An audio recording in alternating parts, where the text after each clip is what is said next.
Hello student, आपकी अर्थशास्त्र में आपको दो भाग मिलेंगे, भाग 1 और भाग 2।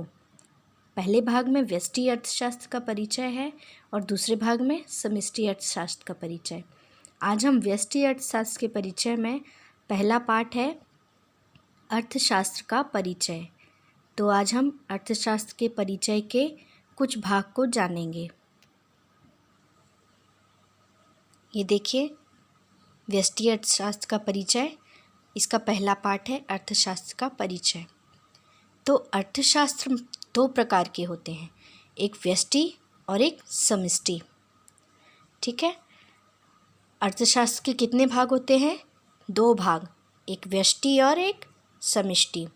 व्यष्टि अर्थशास्त्र के अंतर्गत व्यक्तिगत इकाई जैसे कि व्यक्ति, परिवार, फर्म, उद्योग आदि का अध्ययन किया जाता है और समष्टि अर्थशास्त्र के अंतर्गत अर्थव्यवस्था का संपूर्ण रूप जैसे कुल राष्ट्रीय आय, कुल उपभोग, कुल मांग, कुल पूर्ति आदि को जाना जाता है। आगे पढ़ेंगे।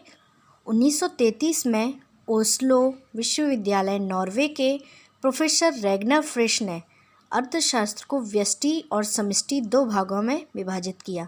सबसे पहली बात क्या कि 1933 में कहाँ के?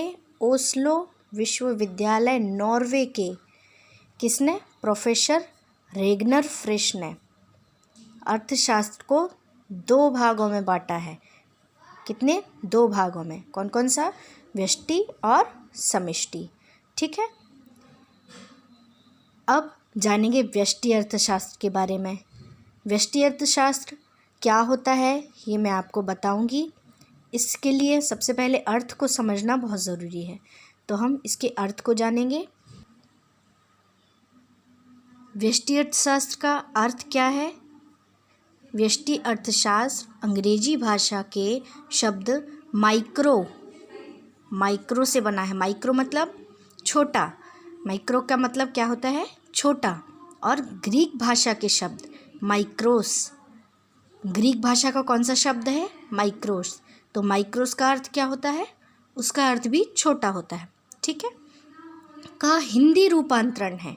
इससे हमें समझ में आ जाता है कि जो व्यष्टि अर्थशास्त्र है वो माइक्रोस और माइक्रो का हिंदी रूपांतरण है। इंग्लिश में इसको माइक्रो बोलेंगे और हिंदी में व्यष्टि बोलेंगे। ठीक है, और व्यष्टि से अभिप्राय है अत्यंत छोटी इकाई। जैसे कि यहाँ माइक्रो का अर्थ होता है छोटी इकाई, वैसे ही हिंदी में व्यष्टि का अर्थ है अत्यंत छोटी इकाई। ठीक है, व्यष्टि अर्थशास्त्र के अंतर्गत व्यक्तिगत इकाइयों जैसे व्यक्ति, परिवार, उत्पादक, फर्में, उद्योग आदि का अध्ययन किया जाता है। व्यष्टि अर्थशास्त्र के अंतर्गत किसका अध्ययन किया जाता है? व्यक्तिगत इकाइयों। जैसे कि व्यक्तिगत इकाई क्या कहलाती है? जैसे एक छोटा सा घर हुआ, घर के अंदर परिवार है, व्यक्ति हैं, एक फर्म है जैसे, तो उसमें उसके कर्मचारी हैं। फर्म, कोई भी एक फर्म ले सकते हैं हम। ठीक है, उद्योग आदि का अध्ययन किया जाता है। ठीक है, व्यष्टि अर्थशास्त्र का आपको अर्थ समझ में आया है?